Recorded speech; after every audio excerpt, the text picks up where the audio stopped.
Good afternoon, everybody, and welcome to our April After Lunch and Learn this month. Good afternoon, everybody. My name is Alex Balish, and I own Care First Training Group. We teach parents to professionals on how to save a life. We do that through three types of products. Training, we teach people about the AED, where we do sales and service, and then we also have a brand of medical devices, which I think are a little unique in the market.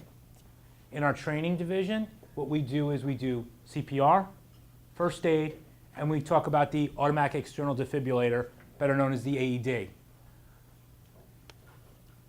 Today's program, we're going to break it out just like we have in the brochure that's in front of you. We're going to talk about a little training today. We're going to talk about a little AED, and then finally we're going to talk about the intelligent first aid kit. As you can see, we have some mannequins on the floor, so this could be a little bit of an interactive lunch and learn.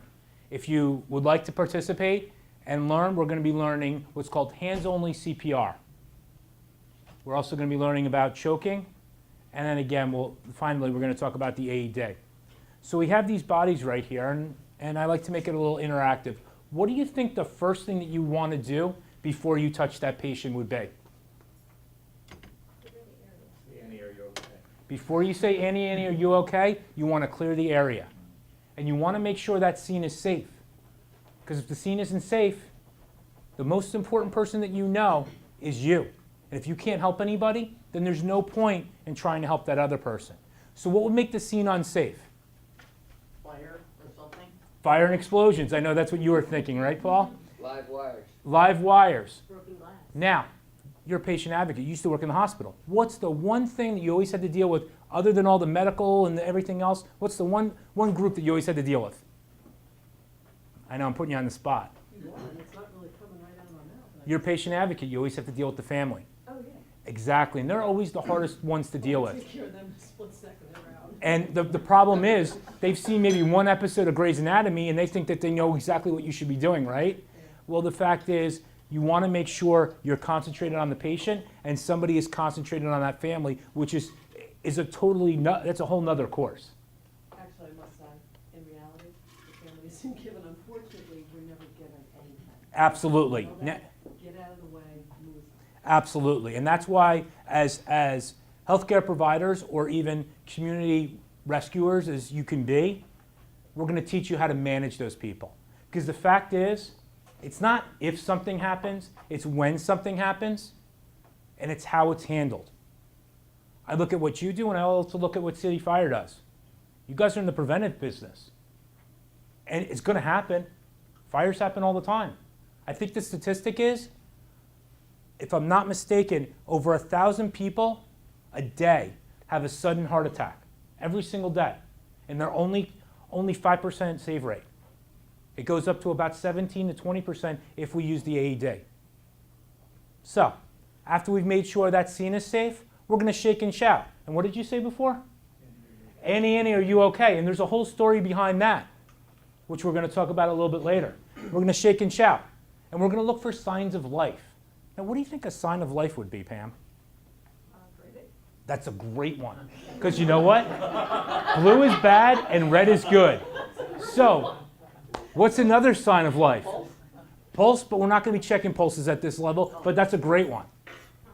Consciousness or moving. Them having some nose flaring. Them saying, I'm okay. That's the best one of all.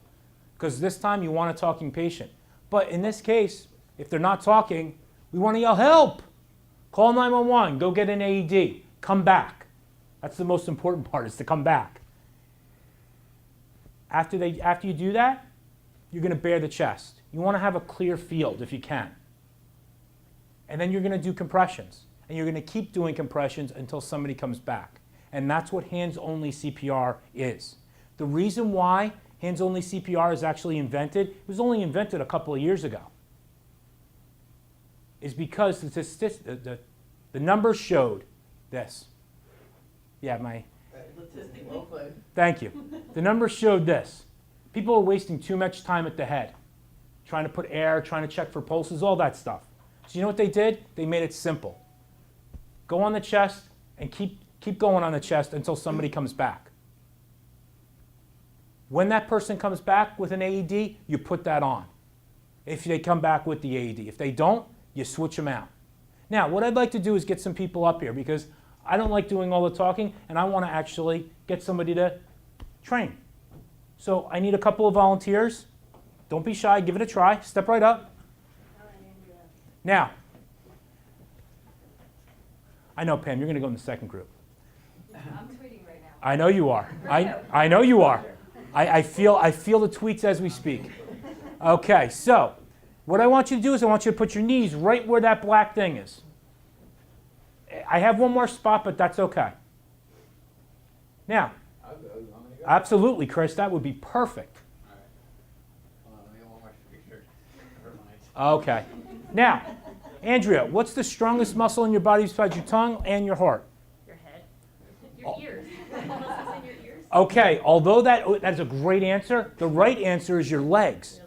Since you're a running person, I figured you'd kind of throw that out there, but that's okay. But I was right, though. But I know, you're always right, Your quads are. even when you're not. Okay, that being said, what we're going to do is we're going to take the little notch right here, and I want you to landmark. And the landmark's going to be right between the nipples, right in the center of the chest. Okay? Now, I want your fingers facing the sink. There you go. Now, I want you to put your other hand right on top. Now, the key to this whole entire thing is I want your arms nice and straight, and I want your shoulders over your wrists. You might want to take off your jacket just because I don't want you to, hurt yourself there. I'm good. Okay, fine. I just want to make sure. Now, what I want you to do is I want you to do a couple compressions, but I want you to think of the song Beat It or Staying Alive. Ready? Begin.